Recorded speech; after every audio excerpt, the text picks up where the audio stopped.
Bingo Blitz rules. If your bingo has ads in it, That's not a bingo. if it doesn't have the coolest tournaments, mini games, and the most breathtaking design, Nope, not a bingo. if your bingo moment makes you feel so excited that you just want to burst in joy and scream out loud, bingo! Sorry, so you're playing... Bingo Blitz? Now that's a bingo.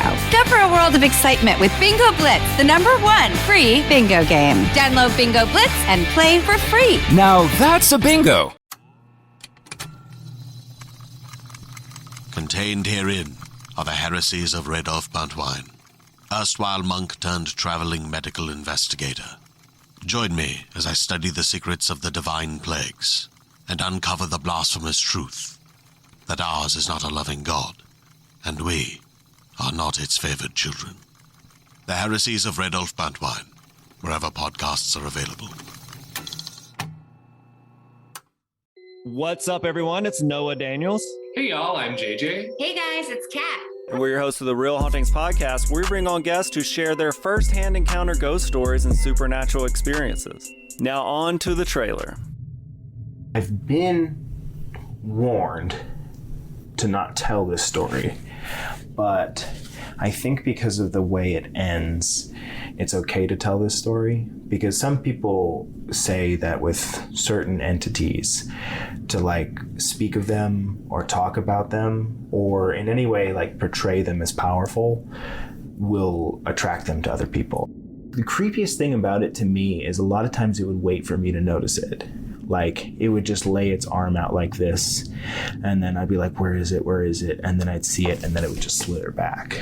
For more information on the Real Hauntings, Real Ghost Stories podcast, make sure you check out real.fm to learn more about our podcast and many other amazing podcasts.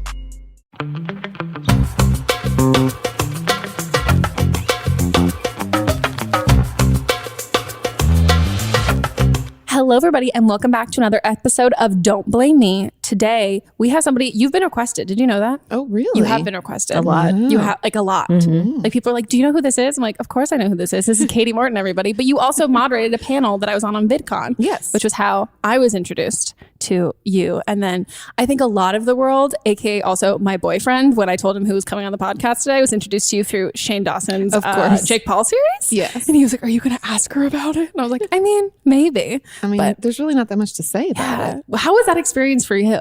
It was actually really fun and really cool. And Shane is honestly so wonderful. No, yeah, so I love nice. him. I love him. Like I'd met him. I'd been on his podcast a few years before, and that's how he knew who I was or whatever. And when he asked me about, initially it wasn't even Jake Paul. It was like just sociopaths. Yeah. And, psychopaths, serial killers. And we were like, ooh. And so I was reading a bunch of books about it because it's not my specialty or whatever. And yeah, it was really fun. It's kind of ironic that people even had any like bad things to say about it in our point of view. Because when we finished like doing the Jake Paul thing and talking with him and his family and blah, blah, blah, we got together afterwards and we're like, that was such a feel good. Like we did such good. We just felt so good about it. And then like 2 months later it comes out and he's like, what the fuck happened? I'm like, I don't know. I don't know. I loved it. I actually really liked it too as a viewer. Like, because there were certain ones that I had no idea. Like I wasn't part of. And it was really fun. I had no regrets, So interesting. Cool. Also, I just like love to hate the Paul brothers. So like it was great. Like it was great content to hate watch that didn't support them financially, Totally. Because like that's my biggest thing with hate watching is I'm like, well, I don't want to give you money because like I'm not doing this. Yeah. From like a good place. You don't want to give him a view. But I was like, oh, now I get to give Shane a view. And I love him. And I love him. Yeah. Totally. Would you tell our viewers if they don't know who you are, what you do and what your specialty is? Because I mean, I know, but I won't spoil it. So my name is Katie Morton. I'm a licensed therapist and my specialties are eating disorders and self-injury work. And I have a mental health channel on YouTube where I answer all your questions. It's so good, guys. We also have Melissa here, LaDuh, as always. Hello. Well, guys, this is an advice podcast. It's called Don't Blame Me. If you are new here, this is where we listen to your voicemails and give you some advice. And if you need some advice and you want to call in, the phone number is 310-694-0976. I almost said your phone number because I just memorized Melissa's phone number. That would be terrible. No. Yeah, no, don't worry. I won't do that. I gotta get rid of your phone number now so I don't forget the podcast number. And for our international listeners / viewers, you can leave us an audio file and an email record an audio file, send us an email with it at meghanpodcast@gmail.com. And this is going to be great because this is like you're like a professional. And like I just like, I mean, I don't lie and say I'm professional because I did used to have a series on my YouTube channel when I was like 16 called Dr. Megan. And I was like, oh yeah, that's not allowed. Well, 16-year-old you was just like, this is fun. Yeah. And I feel like if anybody was taught that, I'd be like, oh, she's a real doctor. Like, okay, I'm like, yeah, you're a child. I'm a child. I have like an IKEA canopy in my bedroom. Like there's like the sticker skylines that you can put on walls and stuff. Like it was like Tiffany blue. It's very you weren't clear. wearing like a white jacket. No, like, I had like feather hair extension. Like it was like 2011 to a T. So, but yeah, so I'm so excited for this because now we actually have a professional. I know. It's a really big deal. I'm like going to be self-conscious about my advice. Oh, you're totally fine. Experience, Experience, like I always tell my viewers, I'm like, with expertise and experience is when you get like a full, well-rounded chunk of advice. That's true. I've got some life experience, but I just don't know how much I'm going to be like, here, guys, this is what you should do. It's like, this is what I did. Yeah. Doesn't always work out, but shall we begin? Of course. Hi, Megan. I'm 22 years old, and let me just say, I've been literally watching, oh my gosh. I don't even know how to talk right now. I've been watching you forever, and I love you so much. But I have been having an issue with people just taking advantage of me. I don't really know how to say it, but I'm a very giving person, and I don't know. I'm really ahead of most people in my life, like career-wise, maturity-wise. So if I want to go do something, I'm always the one to pay for it. I took my boyfriend of 6 years almost to Disney World with me last year. I've taken friends on other trips. I always pay for my one friend to go out to eat. I'm just always paying for other people. And then people will like hit me up to go do something and then just not bring money with them. And I know it's kind of like my own doing, but I just don't know how to deal with this situation. Like, it sucks because I know it's my fault, but also I feel like people shouldn't be taking advantage of me. I've kind of just gone to the point where if my boyfriend wants to go do something, like, I just ask him how he wants to pay, and most of the time he wants me to pay, and I just say, no, I don't want to do that. Or, like, I want to go on another vacation, but I don't have anyone to go with if I don't pay for somebody else. So I'm just kind of like stuck in this time of my life where I guess no one's on the same level as me, but if I want to go somewhere or do something, I always have to pay for the other person, and it's just getting really fucking old, and I'm probably like repeating myself like 100 million times, but I'm just like really frustrated, and I just think it's really, really unfair, and I don't want to cut these people out of my life because they mean a lot to me, and I don't think they need to be doing it. But also, how do I have that conversation with them that they're taking advantage of me and that I don't appreciate it? Okay. Well, hopefully you can give me some advice. I love you. Thank you. Bye. Wow. These people fucking suck. Yeah, but it goes both ways. Yeah. Like she said, I'm pretty sure I'm part of it, and she is, because boundaries are our responsibility. So like if we were going to go out to lunch and you just expected me to pay or something, it would be up to me as the person on the other side to be like, want to split it? Or, oh, I'm not going to pay. Like, you know what I mean? Yeah. I know it's uncomfortable. People are really uncomfortable about money. But the fact people just expect that is really fucked up. Yeah. Like also like the like her boyfriend even. Yeah. Sorry, 6 years boyfriend. That to me, I'm kind of just like, whoa. And so I don't know, maybe in my head, because I've gotten into like, I'm a very confrontational person, but like money is where it gets really uncomfortable. And I've had like two really massive like friend issues and falling outs with people regarding money, and like, and like, yeah, I'll confront anybody about fucking anything. Like I'm the friend who like, if my friends have beef with someone, I'm like, do you want me to talk to them for you? like I got this, like get a high off of it. But then when it comes to like money stuff, like I had a roommate situation in which like they had calculated my rent to be almost twice as much because I could like afford more.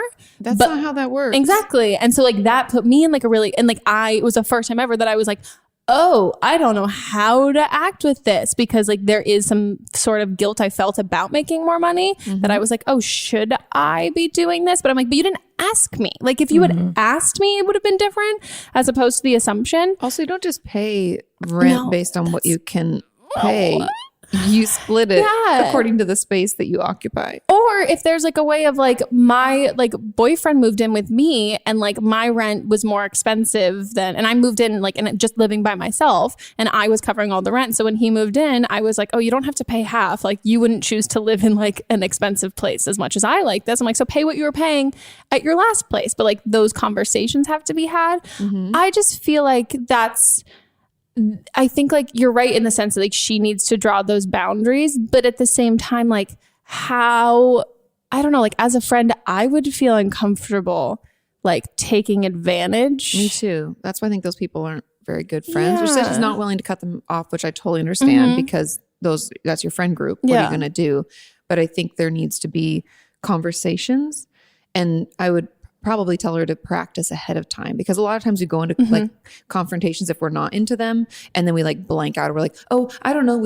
I call it like moonwalking out of a situation where you're like, oh, I didn't mean to. We just like skate backwards. Ooh, let me and then like fade away. Yeah. But if you practice ahead of time and you have like your points and you practice saying it out loud, then when you get there, you're usually more confident to like have the real conversation. So that's what I would encourage her to do and figure out what's okay. Because in regular, I don't know if you agree, but like in regular life, like if it was your birthday, I'd be like, I'm going to treat you, Megan. I'll take you out. Blah, totally. Blah, blah. I'd be fine with that both ways. Other than that, every once in a while you can treat someone, but paying for a vacation, always being the one to pay for anything that you do. No. And I'm usually a big believer in like not everybody's going to be in the same financial situation. And if you want to do something that costs more money and your friends can't afford that, then if you want to do that, like, sure, treat your friends to go do that with you. But the fact that then they're planning stuff that they have no intention of paying. Or not even bringing their money. Yeah. Like, I think that's like something in which like, that's like definitely if you don't want to say, I don't know, like, oh, you guys don't make as much money as me, and like kind of come at it from that angle, like I think definitely like honing in on the fact of, I understand there are times in which I want to do something that not everybody can afford, and like there are times when I'm like happy to cover that so we can all share that experience. But then when it's like something that like one of you guys wants to plan that involves like me footing the bill, like that to me just feels like taking advantage. So I would definitely focus especially on that. And I also kind of would start with the friends, not the boyfriend. Yeah, the boyfriend's going to be the most tricky and you'll get the practice first. And then also maybe if you then tell him like, so I was talking to my friends about this. And then maybe then he'll be like, oh, I'm kind of getting it. I mean, I don't really think he's going to, but maybe. In my experience, you have to tell them directly. That's true. My friend's mom always says that boys don't mature past the age of 7. She's like, that's when they stop like growing up. And I just find they work like my husband, if he's listening to this, is like, but I think direct to them, like direct communication. Like I swear to God, I'll have to say like, no, this is about you. It's about like you me. can't hint around. You just have to like go in for it. Subtlety. So I think friends are easiest to like get practice. Yeah. And I wouldn't feel guilty because I definitely know that there's like, I was like financially independent way before most of my friends were. And there was like an aspect of feeling kind of guilty for like, I don't know, like being successful. Yeah. And I think that there shouldn't be, but I understand that. So I don't want you to feel like,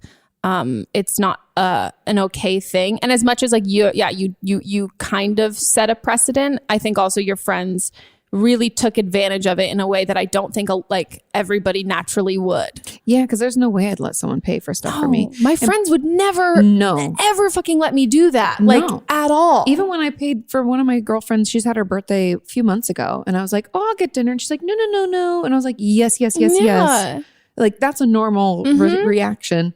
And I'm curious like where she works or what she does, because maybe you should make a friend at work that makes a similar amount of money so that this isn't all you have to like, because this isn't normal.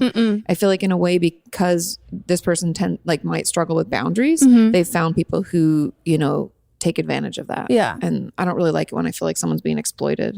It kind of feels that way to me. No, it does. And I mean, I definitely had a roommate who lived with me for like 9 months and didn't pay rent. What? Yeah. But I didn't even realize, I didn't really realize, like in my head, I was like, oh, I kind of like skirted around this confrontation and like addressing it head on. And like, I never really talked about these things. Cause like, I also, I'm guilty of assuming other people of being on the same page as me a lot of the time and like reacting to situations how I would and how I would never take advantage. I'm like, oh, that would never happen. And then I was like, oh shit, now it does. It totally does. Well, it's different when it's us. It's easy to look out and be like, oh, I would never let that happen to me. But it's things don't happen overnight. It's not like all of a sudden they're like, oh, I want this, blah, blah, blah. It like starts slow and erodes away, like what's normal, what you're used to. Yeah. So yeah, I guess start small, practice what she wants to say, figure out what you're comfortable with. Like I like the idea of like, oh, if there is something that's too expensive, but I really want to do it and you're the people that I want to be there, then that could be something that we negotiate and I'm okay with. Or they pay a portion what they could afford. Yeah. Because that's even like just reminded me that I went out we go to Mammoth Mountain to go snowboarding a lot.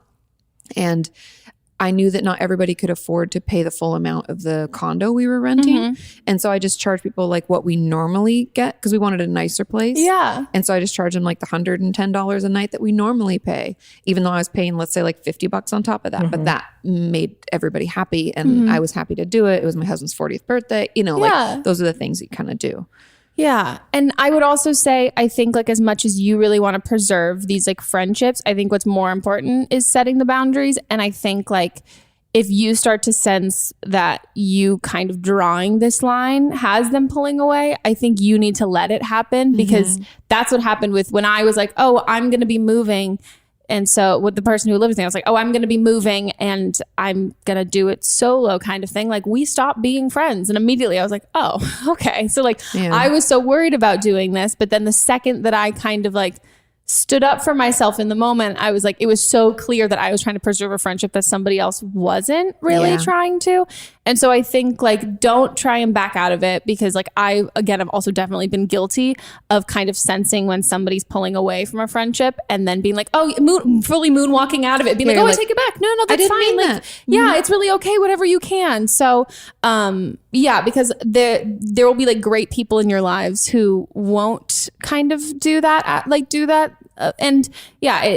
It's one of those things like if I brought my friend on a trip, then like every time we would get dinner, I'd like, oh, let me grab my collar. And she's like, oh no, I already paid for it. Like you already brought me here, like that kind of thing to make you feel like that.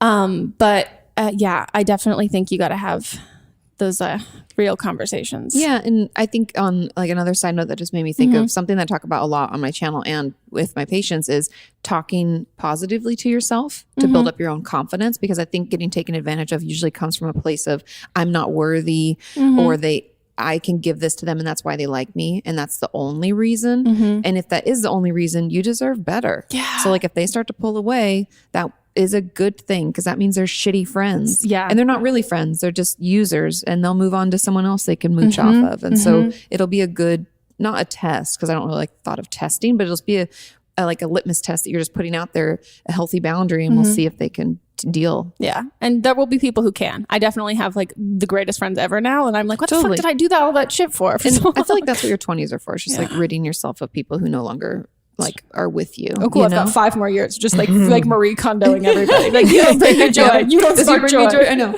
Yes. No. Totally. No. So but good. During the process, telling yourself like I'm worth it. Talk about the reasons that people like you and the reasons that you're worthy will help you like stay the course. You got this. Shall we go on to the next one? Hi, Megan. I'm 20 years old.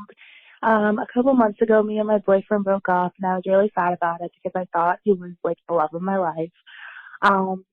So a couple of days after the breakup, I found out that, 24 hours after the breakup, I found out he had a Bumble and a Tinder. So that was devastating because the reason we broke up is because he said he wanted time for himself. He wanted to be single, not to hook up with people, but to find himself, and he doesn't know how to be single. He's always had a girlfriend. So then I confronted him about it, and he said that he was on Bumble and Tinder to make friends, which I know is false.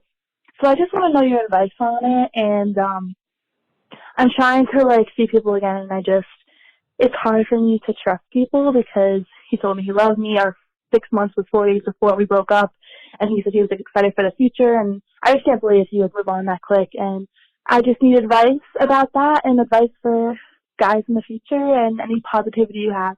Thanks. Love you. Bye. I mean, I don't have a lot of positivity. I feel like everybody's been in a situation where you're lied to because there's always garbage people. but they're good people too. And so even for me, like I was cheated on and lied to by a boyfriend I had in high school that like transferred over into college, and it was terrible. Yeah.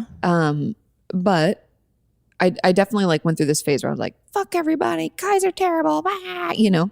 And then I came back to reality and was like, okay. And just figuring out what was important to me. Yeah. And then being slow to warm. That's really it. My therapist calls it puffer fishing though, really. I write about it in the book a little bit. Where like if someone tries to get too close to me too fast, I like stick my spines out like because I'm really soft and squishy and I don't want to get hurt. So if someone's like slow to warm, like even my husband Sean was like really slow, like I was like, come on, you know? Yeah. He like would wait to call and wait to do everything, and it was just slow. We got to know each other, dated a bunch. We dated 5 years before we ever got married, so it was like slow, real slow. Yeah. But I think it was good for me because I might have run away otherwise. Yeah. Oh, I mean, I'm a runner. Melissa and I are both ghosters. Yep, we are bad at that. We realize that it's terrible, but we both do. But also, did you read? I didn't send it to you, but maybe I did. No, I didn't send it to you. You didn't send it. I don't know. There was an article about ghosting in BuzzFeed. Yeah, You tweeted that? You. Tweeted me the article. Yeah. But it was, the whole premise in there is some of the people who ghosted were like, well, do unto others as you want done unto you. And Melissa and I would prefer to be ghosted. Yeah. Oh, I totally would versus confrontation. Because we don't like confrontation. Exactly. And it also makes you feel worse about yourself. The confidence thing is like, I need the control. But if you just leave, then I'm like, okay, fine, cool. I still have control because I can be like, oh yeah, I just like was done with it. But if you like tell me that you're done, then I'm like, oh, that was you. You have to like admit I have to fully face that. But I just I'm sorry, do unto others. It's just so funny. It's like I'd just rather be ghosted. I think the whole like men are trash narrative, like I'm definitely guilty of. Totally. And I'm over it too, because it's really not true. People are trash. Yeah, that's what I was gonna say. I was like, it's not gender specific. People are trash in general. Like, do like straight white men tend to be trashier? Totally. But like at the same time, I think like as I've gotten older, I've also realized that like I am so quick to villainize people who've wronged me, and I'm not quick to villainize myself. Totally. And I really like, not that I put myself on a pedestal, but like when I get hurt, and I think a lot of people when they get hurt, it's super easy, and the automatic thing, which I think is also healthy, is to kind of be like, oh, fuck this dude, I hate this, I'm done with this. But like what I've learned is like a lot of I'm not a big believer in like manifesting or energy. No, I hate that shit. I fucking hate it so much. I know you can do it. People talk about it. But I did read something funny where someone was talking about like manifesting money. They're like, a job. You're going to make money way faster if you like have a job than if you just try and work manifest harder. money. Like get one.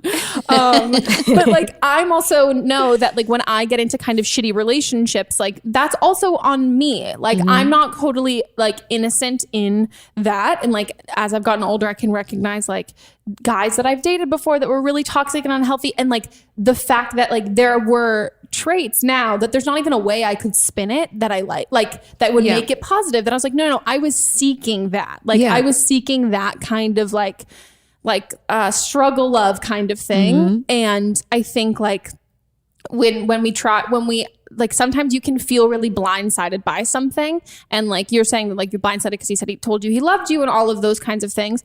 I think also there, like when you end up dating a guy who ends up to be really shitty, I think the best from me, the last like terrible relationship I was in, I took a year off of dating because I was like, I'm fucked up. Like I don't know why. It was like the same thing with friends. Like I kept having like, I was accepting something that was slightly less terrible than the one before. And I was like, my picker's off. Like, right, that's what's happening right now. Like I'm letting these shitty people into my lives. And like normally if it was any other person, I'd be able to see it. But like for some reason, I'm clouded and I can't see that. So like, I don't feel good making those decisions based on myself right now.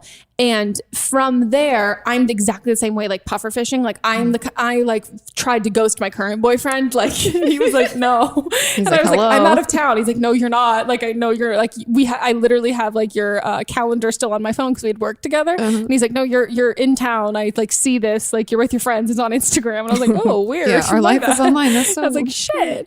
But like, I think like from taking like a good, like healthy break, I was able to, I was able to like go into it kind of more self-aware of like what I do And I kind of knew like, oh shit, like usually it's like 4 months into a relationship that I'll like roll over and be like, I fucking hate you and I never want to see you again. Like what just happened? But when I was going from like thing to thing to thing to thing, I don't know, I found myself like comparing, contrasting. So I think as much as you are seeing him be on dating apps, and if it makes you feel like that's what you should be doing, I think like I'm a huge fan of like winning the breakup, but I don't think being on dating apps the day after you break up with somebody is winning. No, that's really sad, honestly. Yeah, I think and give yourself some time, because I do think I did the same thing. So after a couple of shitty relationships, I was like, something's wrong. Like I'm the problem. Yeah. Because I'm picking these people and I'm spending time with them and like, what am I doing? And so I went to therapy again for like the umpteenth time and figured out like where it was coming from and what was happening and why I wasn't valuing myself or my time. And then went back out to try to date. Yeah. But it was like a 8-month time that I took a break. So like give yourself time, because your picker's off. I like that. And that's okay. We all go through those periods. I think also it's kind of just like figuring out who we want or who we are. And that's all part of the process. Yeah. And I think like not being quick to trust, I don't think that's necessarily a bad thing. And I think feeling like this guy really like fucked with you and like in that way, I think like to find like the blessing in disguise and all of that, it's like, well, like you got this one over with. Like there's going to be other heartbreaks in your life, but this one, like you've learned this lesson. You're not going to like jump into something, and you're going to be more wary of somebody when they say something and they might mean something else. So I think like as much as like that can be like, oh, being jaded or whatever, which I'm definitely so guilty of. I also then I think now I don't know, like I don't like, not I'm saying you blindly trust anyone, but like now it's harder for me to trust people. And so then the people that I do, like my friends and stuff in my life, like I fully trust them and like love them because like I'm holding them to a higher standard because you have something in the past to compare it to. And they proved it to you over time. Exactly. Like relationships take time and work. And you have to have them come back again and again and prove the same way that you do to them that you're worthy of it. And it just takes time. Yeah. And I mean, if you haven't gone to therapy, huge fan of therapy. Same. I think it's like a really great thing, especially if you're like actively trying to work through like what your mindset is when you comes to dating and all of that. Like you don't have to go in and talk about like your past or all of these things. You don't have to necessarily have like a huge like struggle in your background, but it can purely just be based off of like, these are the human interactions I've had. And like over the course of time, I've ended up in a situation which I don't know why I'm doing it. And you can start to pick that out and like realize why. Like I'm a very dramatic person. I'm a Leo. So dramatic. And so I've always gravitated towards guys who like who not like, I don't like grand gestures. Yeah, but people who definitely feed into it. And like I like when I was in high school, especially like for me, like I like loved guys who were jealous. Like I loved that. Like I loved to make a guy jealous and have him be mad. So much drama. Oh my God. And like with like having a fight at a party and all that stuff. And to me, like those like big like acts of like that to me was like, oh my God, that's what being in love is like that's what I want someone to like fight for me and like all that. And like as I got older, I was like, that's so stupid. Like, I think it's also teenage though. Yeah. Because like teenage you love 20s too. But we've also been watching a lot of like rom-coms that tell us that is what love is like. And love should be like calm and quiet and sustaining. Exactly. It's just there. It's like, it doesn't need to be like, you know, I don't know, written in the sky. Yeah, a guy drives to Vegas for your second date and surprises you with your friends, which I was like so romantic. And then after I was like, fucking creepy. Why did you know where we were? Too much. So like and I have the too much gene, so that I'm attracted to people who have the too much gene. And then when I started dating my boyfriend, he's like so like calm and like way more subdued. And like he can be like fucking stupid and like annoying and the worst too. But like he's not like immediately right off the bat, I couldn't tell if he even liked me, which was like not a thing for me. Like I like guys who were like obsessed with me and like that whole thing. Yeah. And he was just very much like, yeah, it's like chill and kind of quiet. And I was like, what the fuck? You're like, I need more. Yeah. And then I was like, more gestures. No, this is me. This is in my head that I think that I like really like thrived off of that drama. So therapy is really a great way to kind of break it down. And then also figure out, what's been great for me is like figuring out like when I'm looking for something in somebody else, like what does that mean that I'm trying to find through somebody without doing the work myself? Yeah, it's like want versus need kind of, because I think that it's really important that we want people in our lives. We don't need them. Like, and I know that sounds really depressing to some people that like, I should have all I need, but you should have all you need. Yeah. And if you don't, then therapy is a great way, or it was for me, to even figure out what that need is and how I can fill it myself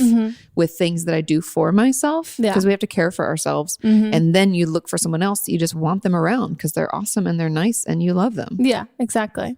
But you'll be good. You'll be fine. Don't worry about it. Don't let him Tinder his way into oblivion. It doesn't really matter. Yeah, it really does He's not important anymore. No, not at all. Also, random thought. Something that that I do, and I don't know if this is healthy or not healthy. Even as a therapist, I'm not perfect, obviously. But something that's helped me move past like shitty people or things is I like to think we like shed skins of ourselves, almost like a snake, like over periods of time. It so much so that like if they saw me on the street, they wouldn't recognize me. And that's always given me a little bit of power to like get over it, because I don't need to win the breakup by like dating someone else really quickly. I'm not that person anymore. You know, I'm doing better. I'm working on myself. And, right. And it sounds silly, but like that little shift in the way that I think about things can help me move past, so that I'm like, they don't know me anymore. Yeah. That version of myself doesn't exist. And I'm doing something better for myself. I'm doing something different. And so I love that. I do too. Oh my God. Shed that skin. I must have shed so many fucking skins. But like snakes do it like 3 times a year, some crazy amount. So like you can do it too. Yeah. Oh, I love that. I love that so much. Yeah. And hang out with your friends and like, throw yourself into other stuff. That was like, I started a lot of hobbies. That's when I also, when I went through a terrible breakup, when I started writing a movie, and I was like, cool, let me do this. Let me do all these other things. Yeah. So don't worry about it. You'll be good. On to the next. I was just calling because I obviously need some advice. So what's going on right now is, for the past, like, I want to say maybe 6 to 7 months, a friend of mine has, not been making the best choices. She has decided to talk to a whole bunch of guys just because like she wants attention and stuff like that, which I mean is fine. She's a 22-year-old young girl, like that's cool. The only problem is she's married. Yeah. So like, I understand why she's doing it. I'm not saying that it's okay. I've told her that I don't think it's okay, but I understand why she's doing it and stuff. And I didn't think that anything would come of it until one day she told me that she actually did cheat on her husband, but that he was okay with it. And then, like, I was like, whoa, I didn't think it would come to this, like, blah, blah, blah. So I just, told her that I didn't really agree with all the stuff that she was doing and that I didn't want any part of that sort of situation. And then things kind of got worse, and she was just like, claiming that she had all of these like mental problems, but I don't think that she doesn't, but I think she might be blowing it a little bit out of proportion. And also, all of this is like all of her own fault. And so we had a huge falling out with that. And me and her, and then also another one of our really good friends, we all work together. And so she decided to talk to people that we worked with about everything, and it just got really messy, and we're kind of okay now, not really. Like, she's talking to me because I wanted us to be like still at work, but I think she assumed that it would go back to normal, and it's just not, and I just want some advice because she's still doing all of that stuff, even though, like, everything led to another. So I just, want some advice on what to do and how to go about this.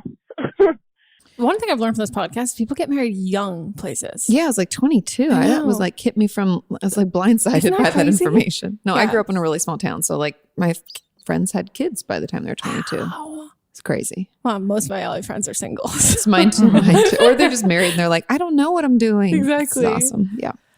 But I think like not to downplay her worry because it is a friend or whatever, but it sounds like, and this I know is a very dramatic version of this, but we all take different paths in life in friendships, and those don't always go together, and we grow apart. And I think this is a time where you grow apart from this friend because her marriage is her business. and her dating life is her business.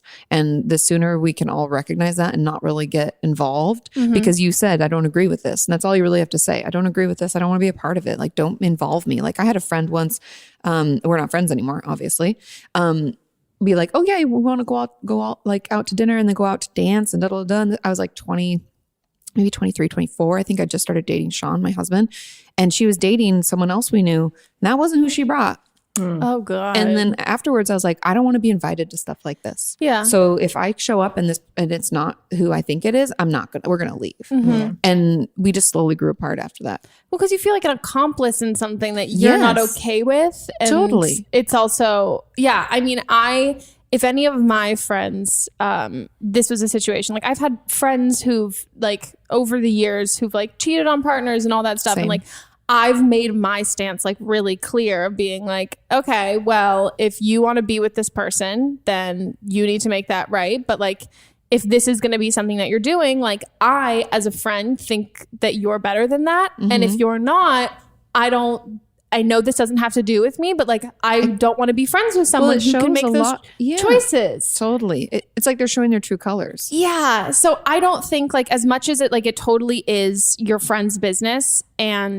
But yeah, it's just like, I don't think you need to be friends with someone who can like display like, I don't know, like character acts that you don't like, because like, I also don't really trust those people's like opinions and advice. And like, I lean on my friends for advice and like totally all that's who you go to. Yeah. So if that's there, I think like, I also wonder when she said like that she had told the other, like the woman, her old ex-friend had told the other coworkers about it. Like, what did she tell them everything? Yeah. Right. And were you there when she told them, or is she just telling you she told them? Yeah. And be like, well, they think it's fine. Yeah. And also like, is she like kind of like, is it coworkers or people that like maybe she works above that she feels like she has kind kind over that they're also like, did she demonize her husband? Because a lot of people be like, oh, well, he's just a jerk and blah, blah, blah. And I'm like, well, then divorce him first. Like, I don't know. Like, I think maybe it's just me, but it's also just like a huge part of who I feel I am is that no one forces you to stay anywhere. Yeah. And so if you're not happy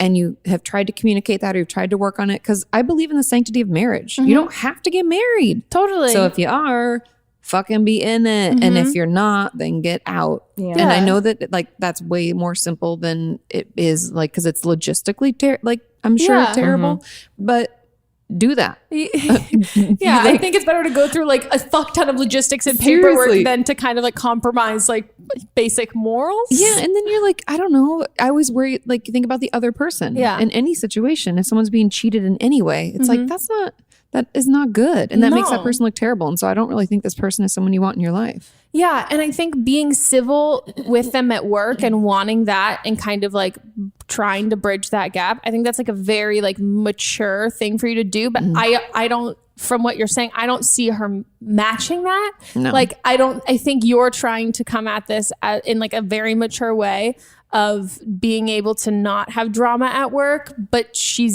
you're right when you're saying that you feel like she's just kind of thinking everything would be fine, because like it doesn't sound like she's very mature. No. So I think like then you just need to like, instead of trying to get her to match you and both of you take the high road and kind of put it aside, you just need to fucking take the high road. Like smile, like don't anytime you have to communicate with her, do it, but don't try and like push it under the rug, because I think she's going to assume your relationship's going to go back exactly how it was when you know these things about her, that you're not going to be able to be close with her again. Yeah. And I think it's fair to like make it, I guess, nice enough at work where you just friendly enough, like if it involves work, you talk to her. If it doesn't, then you don't. And if she tries to be like, hey, we're all going out, and be like, no, I'm not interested. You know, you don't have to lie. You don't have to be like, oh, I'm busy. You can just be like, I'm not interested. Yeah. Thanks. No.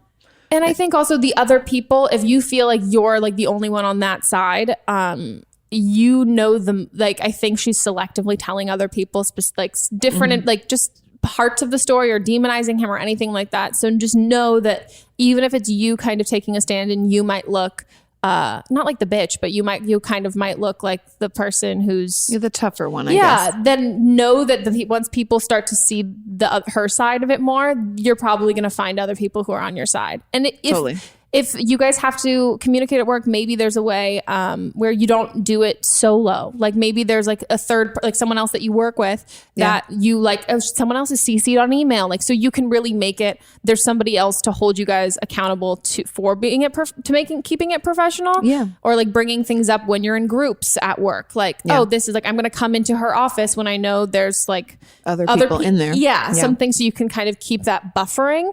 And also just know that I don't know, I have a huge, like savior complex when people are making bad decisions. Like I have a really hard time, like cause I also then like a Leo, make it about myself. And I'm like, if I was in the situation, I would really want somebody to like prevent me from doing it. But also I have to remember, like, I wouldn't make those decisions. And so I always try and protect people from themselves in that way. But know that like as much as if there's like a part of you still that like wants her to, I don't know, like make it right and do all of those things about it, like it's not about you and you have to separate yourself from the situation. Cause like the second I separated myself from like my friends' toxic relationships and like was like, I'm just going to stop giving you advice and stop trying to hold your hand through this and do all of this stuff. It was like everything I had said and all of these like time and effort that I put in and like energy that I'd put into like someone else's happiness, I was like, oh, as soon as I'm not there, you're going back and doing all of this shit. Like I'm throwing this at a fucking brick wall who's not receiving any of it. Yeah. Well, you're not in it. So it's like, it's energy wasted essentially because you can't make anybody be happy, do the right thing. You can't make anybody's relationship better. Yeah. You can only do you. Exactly. Like you only have control over yourself, not even the other person in your relationship. That's where the trust comes in. But like, you can tell this person, I don't agree with what you're doing. And then period. Yeah. That's it. So I don't have to be around because I don't want to be a part of this. And you can like voice your own boundaries. That's it. If they're still going to be a garbage human, they're just going to be a garbage human. Like let them go do it, but they don't have to be part of your life. Yeah. Oh, is it time for a break now? I don't know if I said, is it time for a break or if I just like kind of mumbled my way through it, but it's time for a break, guys. And we'll be right back. As a podcast network, our first priority has always been audio and the stories we're able to share with you. But at Realm, we also sell some pretty cool merch, and organizing that was made both possible and easy with Shopify. When you think about successful businesses like Aloe or Allbirds or Skims, an often overlooked secret is the business behind the business that makes selling and, for shoppers, buying simple. For millions of businesses, that business is Shopify. That's because nobody does selling better than Shopify. It's the home of the #1 checkout on the planet. And the not-so-secret secret that's definitely worth talking about is that Shop Pay boosts conversions up to 50%. That's more happy customers and way more sales going. If you're hoping to grow your business, your commerce platform better be ready to sell wherever your customers are scrolling or strolling, on the web, in your store, in their feed, and everywhere in between. Businesses that sell more, sell on Shopify. Upgrade your business and get the same checkout we use with Shopify.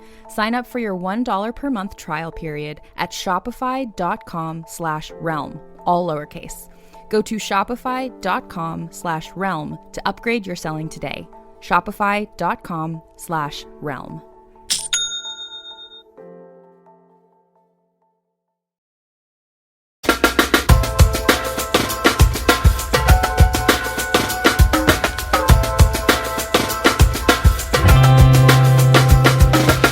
Okay, so guys, we are back from our break and we're taking more calls.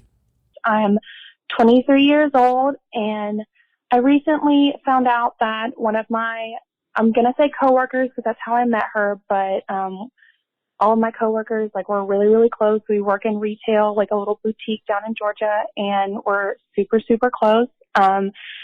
Recently, she went on vacation, and one of my other coworkers, or two of my other coworkers, were dog sitting for her, and one of them went up in her room trying to find a charger, and found her journal, and I've already talked to this coworker, but she knows that she invaded her privacy and she read it. It was out in the open. But basically the girl that went on vacation, we'll call her Susie. She had an emergency back in November and was gone for a week. And she told us that she had an ovarian cyst, like it was very crazy and sudden. And it was just this horrible thing that happened to her, and we were all very supportive. But my other coworker that found her journal and read it, basically, we came to the conclusion, it's more of an assumption, we don't know if it's right, but we think that she tried to harm herself, and she was placed into a mental hospital for a couple of days, and that's why she missed work. And so basically we found out that she's severely depressed, has severe anxiety, and tried to self-harm. We don't know how to help her. A lot of us are very open at work with our anxiety and our depression, and we do think that, like, we have a team, like a good supportive team that can help her, but we don't know how to address it. We don't know if we should just keep our mouth shut and, just be good friends for her and be around her and hopefully just, give her some help, or should we talk to her and address it? I'm running out of time. I really wish I could just call you and talk to you about this, because I think you'll be able to help. And I wish I could give you more detail, because there's so much. There's a guy involved that she met at the hospital, and now they're dating, and she lied to us and told us that she met him on Tinder. So it's a big fucking mess. So please just let me know what you think and if you can help. Oh my God, I'm so glad you're here. I am so glad you're here. Because she's like, I feel like you can really help. I'm like, oh, thank God that it's not. I don't know how much I really could. Fuck. Well, I mean, first of all, don't read someone's diary. Yeah. I don't care if it's out. I don't care if it's open to a page. I don't care. Yeah. Essentially, they can't do anything because they shouldn't have this information. Right. But they can be kind. Mm-hmm. And if they're open about their anxiety, like she said, they can talk about it and maybe say, I'm thinking of starting therapy, or have you been in therapy? I mean, they can ask questions like a normal person would. Mm-hmm. But I mean, her suicide attempt or whatever, being placed on 5150 hold means you're locked in the hospital for 3 days, which would make sense potentially. Mm-hmm. But they're assuming a lot and based on information they shouldn't even have. Mm-hmm. So I just feel like it's such an invasion. Yeah. And she trusted you to just care for her animals. Right. Yeah. I'm like, oh, that poor person's also having a shit time. So they better not say anything about reading the diary, because yeah, that's exactly where I'm at. Because I feel like, I think there's something that compels you to read. There obviously was something up with her that made you feel like you wanted to read her diary through the time that she said she was having an ovarian cyst. To me, I'm like, if I saw someone's diary lying around, the only time that it would even cross my mind, I want to read this, is if I was really worried about someone. Yeah. And so to me, that sounds like subconsciously, or this girl's just so fucking nosy and not a great friend. No, whatever, no offense. That's just a really messed up thing to do. So I do wonder if it was, if there was a motive there, because you felt like she was a little more secretive and didn't say anything to you guys about her personal life. But I also think as somebody who's depressed and struggles with mental health, the greatest thing is having friends and people and a great support system who that doesn't mean you necessarily have to talk about it. Having support doesn't mean they have to know all the information. It just means they're there for you. And you have a good friendship. Rely on them for things that might not have anything to blatantly do with mental health. That's I can rely on my friends to go with me to Target. Usually I want to go to Target because I'm having a shit day and I feel super depressed, but we're not talking about that's, I just know that I can count on them to also sometimes it's great to have friends who don't want to when you don't want to talk about stuff, who can just be there for you and love you unconditionally, I think is great. And I think but we said, but also she said, you guys are making a lot of assumptions. Mm-hmm. And she might be in therapy. She might have professionals who she talks to about this, and it might not be something that she wants to talk about with her coworkers. And there might be somebody a friend who she talks to about this, who knows this kind of stuff. And I think because you guys feel comfortable to be really open about your issues, that's awesome, but it doesn't mean that you don't have to be really open with your issues to also still be dealing with them. No, everybody's different. Yeah. And also it's at work. Like it's technically none of their business. Mm-hmm. Yeah. And I don't mean to be like rude about it because they care, obviously, but A, they shouldn't have this information. B, she didn't give it to you freely in general. So you can't talk to her about it. You can't say anything. You can just be a supportive friend. And honestly, like I know people worry that, you know, they're going to make things worse by talking about it. And usually I'm like, oh no, you won't. Like if, even as a therapist, like I ask my patients all the time, like, are you suicidal? When's the last time you had a thought? Do you have a plan? Like that's part of what I have to do. But in this case, by saying something, you would be making it worse because you're not supposed to know anything. So truthfully, move on. Yeah. Like let them do their thing. She's obviously, if she was 5150, that means she's seen someone. Yeah, that's what I was going to say. Because unless she took herself to the hospital, which people can, but that's so much more rare than a therapist being like, well, you should probably go in. I'm worried about your safety. So I believe that she is seeing someone. So you're just going to have to move on. Yeah. And I think like there's a way to be like, you should always be like a supportive and like understanding and caring friend. And there doesn't have to be suspicion now. Like you don't have to like, there doesn't have to be a motive underneath all of this to try and get her to open up to you guys. And I think like you're able to see like she's coming into work. She's not taking this time off and all those things. Like there are some things that like when you can throw yourself into stuff and be doing it really great. And the last thing you want to do is talk about like when you're not necessarily doing awesome. Yeah.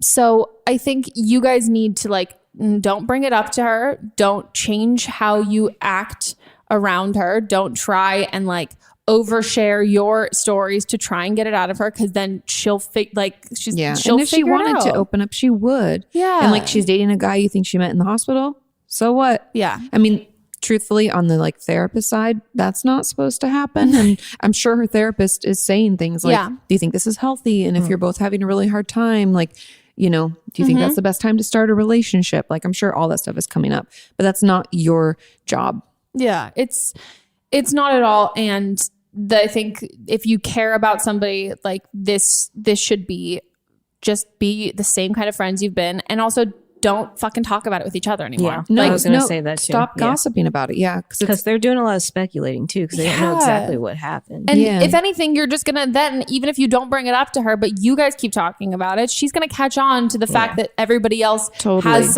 a secret that they're keeping from her that's about, that's her secret. Or if you're like whispering and then she walks up and you get quiet, like, trust me, it can only make it worse for her. Yeah. You know, so just stop talking about it. Stop, you know, and if your other person at work is like bringing it up, be like, let's not talk about that anymore. Let's just be a good friend to her and move on. Yeah. That would be my advice. Because A, I think she's seen someone, so she's got it covered. B, you have information you shouldn't have, and it's her life. Yeah. So. And don't fucking read people's diaries, guys. I know. That's and then don't insane. speculate and like, and text other people about it. That other person should have never told you that they read that diary. They should never have read the diary. But then like, the story sounds suspicious too, because she was like, she was looking for a charger and went upstairs. And then just read, but also why would you need a charger at someone else's house? Right. Like, it seems like she was looking for something. That's what I wonder. Yeah. If she wanted to tell you, she would have told you. Exactly. Yeah. And you can be worried, but all you can do is ask that person. Okay. Don't read diaries. Moral of the story. I know. On to the next one. Hey, Megan. I'm 16 and I was just calling for some advice, obviously. Otherwise, I wouldn't be calling. I am the mum of my friendship group, but I'm also just like I'm that girl, you know, but I'm also the girl that gets caught up in everything and I'm just a constant mess. I cry in all of my maths classes and I'm not even bad at math. I just cry. Anyway, I've struggled with anxiety and depression, and I think I always will. I think that kind of comes with the territory. It's something you battle for a long time, and it might get better, but comes in waves, that sort of thing. Anyway, I have a lot of friends that have been through a lot, and I'd like to think that I've been through a lot myself, but I'm kind of the mum of my friendship group, and I've had friends pass away because of suicide, and I have had friends who've struggled through eating disorders and lost them because I've had to tell their parents because their life was at risk, and I have had I've had friends who have been sexually assaulted, and obviously these things are not, they impact me, but the people that are suffering from these are going through a lot harder time than I am. And I'm not saying that like, poor me, like this stuff is happening to the people around me. But I've struggled with, I don't know, I think I take on other people's problems, and I think that has impacted the way I see myself, because I'm constantly putting other people before myself, and I just have this strange mindset that I have to be selfless to the point where I don't even care about myself. It's just as long as everyone else is having a good life. Anyway, and recently I was more actively seeking, I think, happiness for myself instead of just ways to give it to other people. And I've used, you name it, I've looked into it. I mean, I've done therapy. I've looked at so many self-help books. I've exercise, yoga, everything, art, painting, writing, you name it. But I think I'm starting to notice that there's a certain level where I am holding myself back from attaining anything more than just being content, because I feel comfortable with sadness. And I just want to know if you have any advice to break myself out of myself, because I mean, I'm trying really hard, but I just feel like I feel comfortable with my tears, and I need to kind of find a way to stop that, because it is really holding me back. I'm sure as a therapist, you hate when people like reference zodiacs. My therapist constantly needs to tell me I need to stop being like, well, it's because I'm a Leo. But like this to me screams so like Pisces, Cancer. It doesn't really bother me. I think any way we can kind of like explain something sometimes gives us power, because then we have a name for it. We're like, oh, it's just this, and whatever you want to call that. But I like that she mentioned like being depressed and anxious, that it'll be something that she'll always struggle with, because I think a lot of people think that, oh, I'll see someone and then everything will be better. And yes, that's true. You can feel better and you can have tools, but it'd be like saying, oh, I had a cold once and then I took this medicine, so I'll never get a cold again. Yeah, it's not mono or the chicken pox. No, and like we'll all potentially have bouts of depression and anxiety. Yeah. That's just life. And like I think the sooner we recognize that, and it's actually kind of empowering, because then it's like, oh, okay, well, I have these tools that I've learned because I've been to therapy or I've been working on myself. And then, because she says she tried things. So I'm curious, like, she's stuck with them. Because when people say, I've tried a lot of things, I'm like, for how long? Yeah. Like, did you go to therapy for 2 months? Or did you go to therapy for like 6 months? Yeah. Or, and it's not that there has to be like a certain amount of time, but I'm like, we each need time to figure out what works for us and what makes us feel better. Because she has no boundaries, and she's like super empath. Yeah. And I think she's absorbing. So self-aware, which is something that I have like struggled with as like, which sounds like usually, being self-aware is like a great thing. It's like a blessing and a curse. Yeah. And so like the first therapist I ever went to in LA had told me, like, I like just like sat down and like told my like kind of life story and everything. And he was like, what he told me, I was alarmingly well adjusted. And that like then immediately was like, and he was a psychiatrist too. And so he was like, then was like, also it was a he. So I'm like, I don't like that as much. But then told me I was like alarmingly well adjusted, and then tried to diagnose me with being manic, because he didn't believe that like the way I talked about things, that they had actually happened, and that like thought I was making things up. But like then for me, like that very like set me aside from therapy, because I was like, well, no, I know. Did you speak really quickly? Were you just like, well, I also have ADHD too, which this is my like, story, blah, blah, blah, yeah. blah. And I was kind of just like this, and I was also like, that's first why of I all, thought you were manic. And I'm also like, and I told him, and he's like, what do you mean? I was like, well, I have ADHD. If that like helps you with any of this kind of thing, that could definitely, yeah. People are misdiagnosed a lot. And like I speak really fast, and also like even me, I'm like, okay, I could fucking therapize myself. Like I'm an only child. Like there comes like a level of like detachment when you talk about things, like when you were the only one going through that. Totally, like, you like talk to yourself about it and like reason exactly. and figure it out. And so forward. I'm like, okay, sure. And I'm like not a crier. And so I was just like, okay. I mean, now I'm a crier. The last 2018 was a year of Megan being like, okay, I guess I cry now. It's like Amanda, Cameron Diaz's character in The Holiday. I was like, I relate. That's me. All of a sudden. He's like, yeah, they can't stop.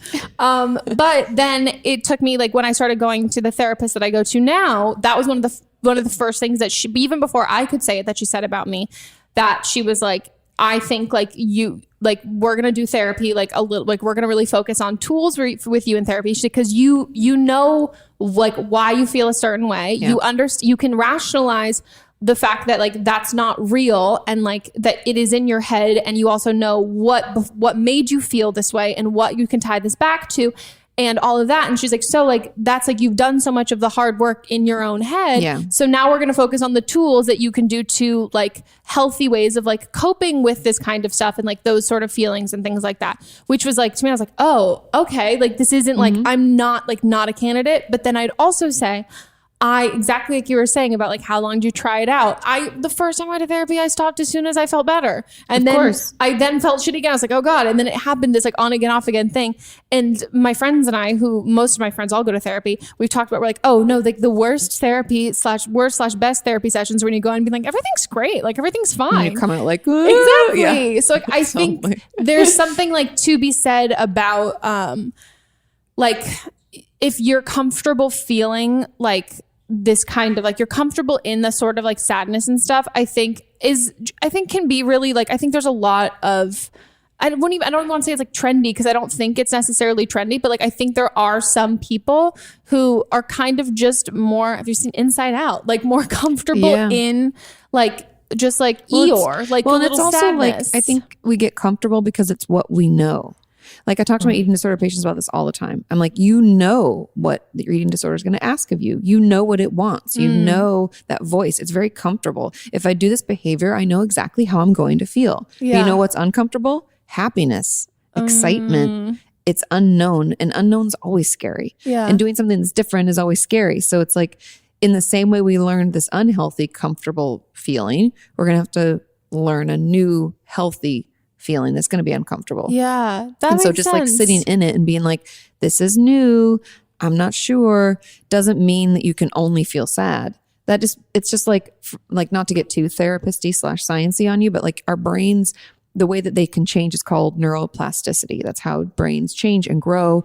And that's how we learn new things and forget old things. It's all kind of part of Inside Out, how those things fall off the cliff. I love Inside Out. It's very good. So good. It was a great way to show how the brain works.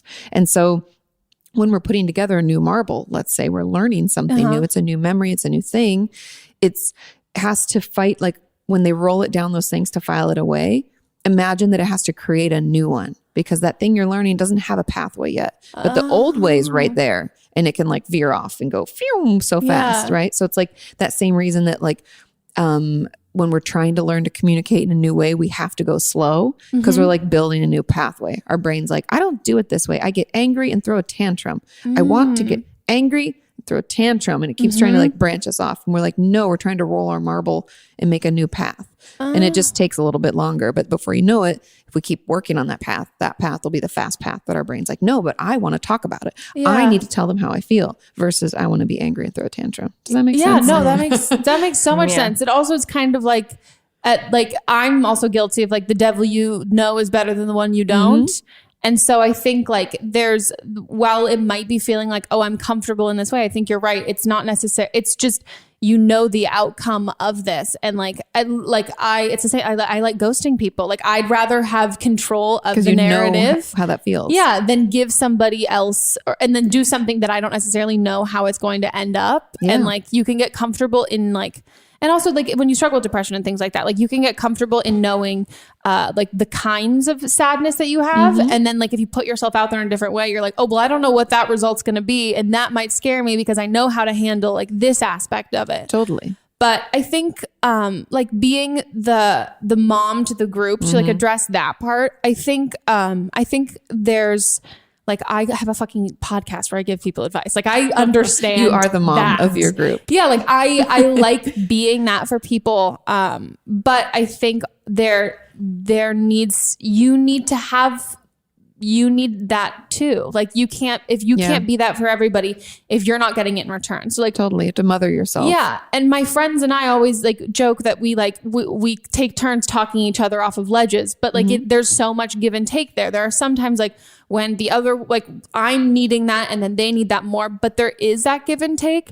And I don't necessarily think that every friend that you have has to be capable of that, but you need a friend who can help you do that, help you back, because otherwise I think the issue is you're probably going to just swallow everything because you don't want to burden these other people. But then I think you also know that yes, it's made you jaded, but I don't think that you hearing these things of your friends, I don't think it's completely like made you swear off everything. Like, yeah, no. And I think the remothering is really important. Like to your first point about we can do things for other people, which is great. And that's a great gift that this person has, but you also need it.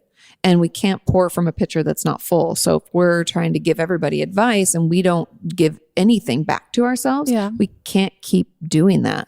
And I think that's kind of what's led, probably, like my hypothesis would be, that's what's making your depression and anxiety worse, is because you're burnt out. You're like caretaker burnout, kind of, because you're caring for everybody. You're not caring for yourself. And I think the sooner we can start thinking about our mental health the same way we think about our physical health, like no one would say if you were super sore and tired or kind of we're coming down with a cold to be like, you can go run that marathon or you can go to that spin class. They'd be like, no, you need to rest. And we need to think about our mental health that way. So if you're giving advice and supporting people and being at their beck and call, probably no one would be mad if you're like, hey, maybe I should take a break. Maybe I should take care of myself. Maybe I should turn my phone off for a day and like mindlessly watch Netflix, like whatever it is that your brain needs, you need to give it to it. Cause I don't think this person's doing that. And it's only going to make the depression and anxiety worse. Yeah. And I think you need to eliminate the guilt aspect. Cause like, and I've definitely done that before. And I think that's like what stops a lot of people from like getting professional help is like, oh, well, all these people have it worse. And like, I'm so like, I have gotten very much into like shutting that down. And like when I talk about mental health of people being like, when people will like DM me and be like, it could be a lot worse. And I'll post it on Instagram and I'm like, I'm not doing this to shame this person at all. But like, I just want you to know that these are the kinds of toxic messages that like prevented me from going to therapy and that we for a long believe time. In. We don't question it. We just take it as fact. We're like, oh, it could be worse. Exactly. Well, that doesn't mean it has to. Like, would you, if you kind of had a cold, I always take it back to like physical health because it's the same thing. But if you kind of had a cold, wouldn't you be like, oh, I don't need to go to the doctor. It could be pneumonia and just wait it out till it is fucking pneumonia. No, you go to the doctor and your mental health shouldn't be any different. The sooner you go in, the better. Like, honestly, if I wait too long and I go in to see my therapist and I like cry the whole session because I'm a crier, she'll be like, you probably should have called me like a few months ago. And I'm like, tell me something I don't know. It's like, oh shit, this is going to take me 3 times as long. It only gets worse. Yeah. Do we have one more? Or is it time for don't blame them? So this is where people call in, other listeners call in with their own advice on previous segments that we've had and their experience, which is great because sometimes they have more personal experience and sometimes they tell me that I'm wrong. That's totally fair. Yeah. Everybody has their own take. That's true. And so this is from the episode with Nikki Limo. The caller was she's sweet. Their caller was very depressed. The original caller was depressed because she was at school and didn't really have any friends and she was very homesick. So this person is calling with their own advice for that. Okay. Hi, so I'm just giving a call back. Well, I'm not really calling back. I'm just calling in about advice. So I'm listening to the first episode of season 3, and it was to the first caller talking about being really depressed in her first year of college and kind of feeling lonely and all those things. And I just wanted to give in since I just graduated college here in April. My first year was probably the shittiest year of my college career. I was super depressed, had a lot of anxiety. I started going to counseling, and that helped a lot. But I also didn't make any friends my freshman year of college, and I was super lonely. But I feel like a lot of that is just trying to go through that transition of being away from my family and away from home and everything, and then also trying to basically start over.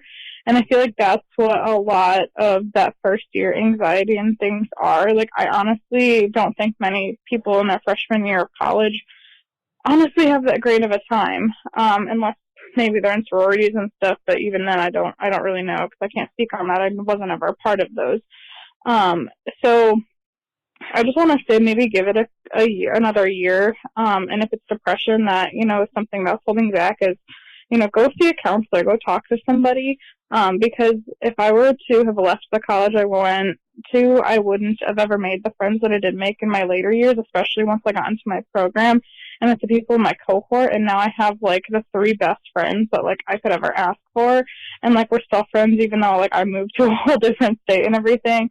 So while yes, the first year sucks, just keep putting yourself out there, keep doing stuff that you enjoy, and eventually you will meet people, and they will probably be the people that you end up staying friends with throughout your entire life. Well, that's great because my advice is always I'm a runner. I run away from feelings. So you're like, leave school, try somewhere new. That's what I did. I dropped out of college. I run away from all of my problems.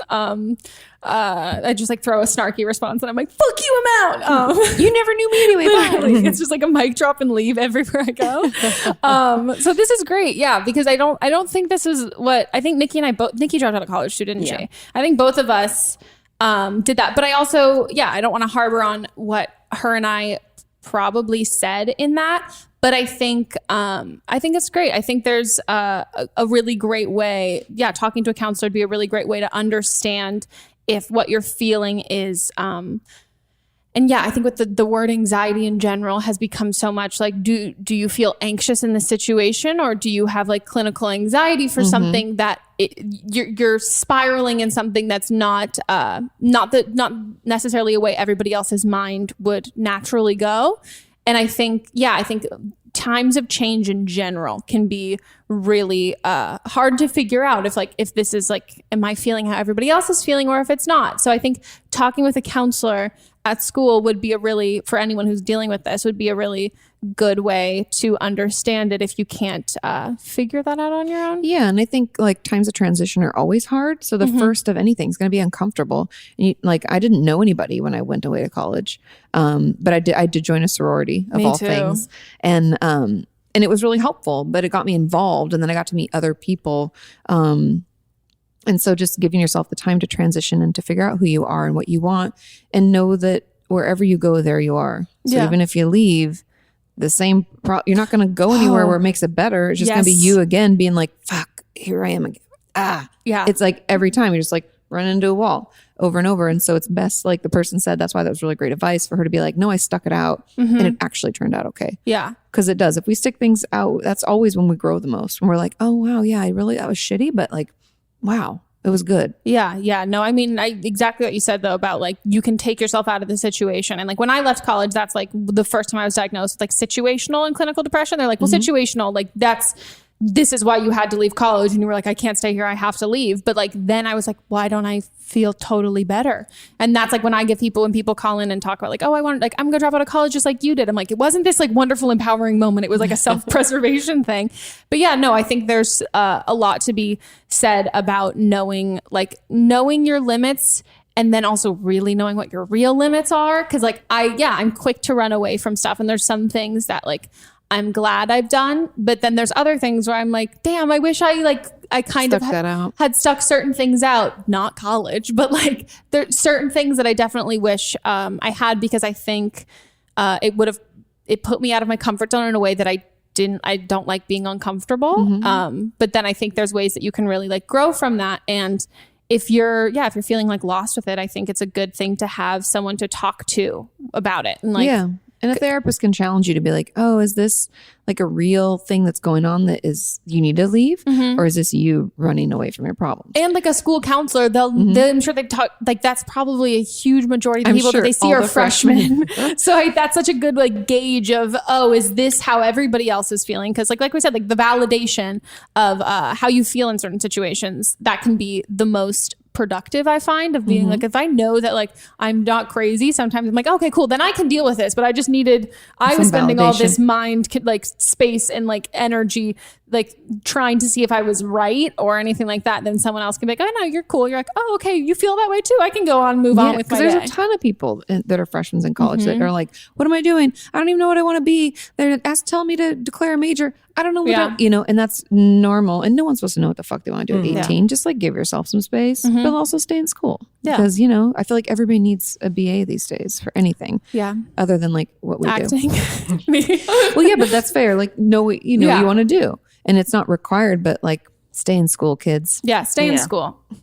Gives you more opportunity. You've got someone on your side now. I know. She always makes fun of me because I don't make fun of you. No, I make, okay, to be fair, I make fun of you. I also make fun of you for going to college. Yeah. And then I make fun of myself for not going to college. And then I've created this narrative that I need people to gang up on myself for having gone to college. I went to graduate school, so like more than even most people, but like stay in school.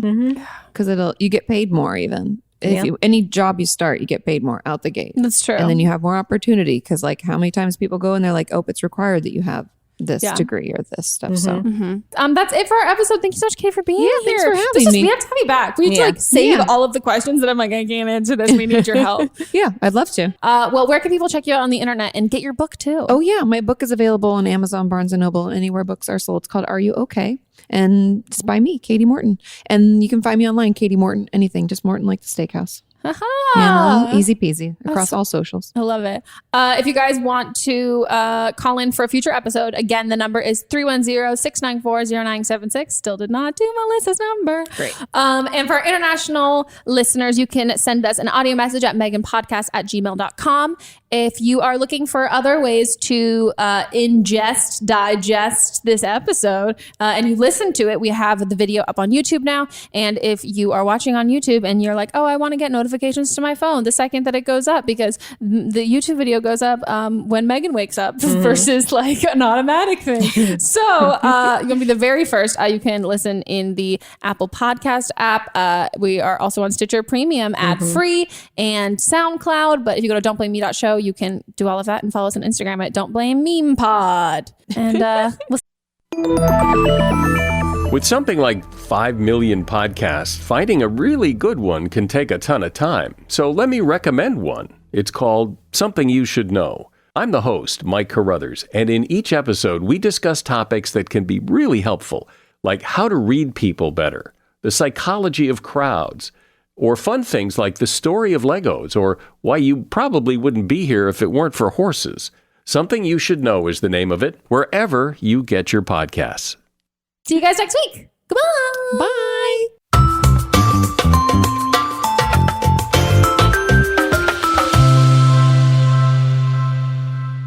Don't Blame Me is a production by me. Executive produced by Melissa DeMonts. Camera operator Amanda Lechner. Production assistance by Julie Carley. And music by Ryan Hunter and Giacomo Picasso, part of the HerPod Network. Hey everyone, join me, Megan Rinks. And me, Melissa DeMonts, for Don't Blame Me, But Am I Wrong? Each week, we deliver 4 fun-filled shows. In Don't Blame Me, we tackle our listeners' dilemmas with hilariously honest advice. Then we have But Am I Wrong, which is for the listeners that didn't take our advice. Plus, we share our hot takes on current events. Then tune in to see you next Tuesday for our listener poll results from But Am I Wrong? And finally, wrap up your week with Fisting Friday, where we catch up and talk all things pop culture. Listen to Don't Blame Me, But Am I Wrong on Apple Podcasts, Spotify, or wherever you get your podcasts. New episodes every Monday, Tuesday, Thursday, and Friday. Do you love Disney? Do you love top 10 lists?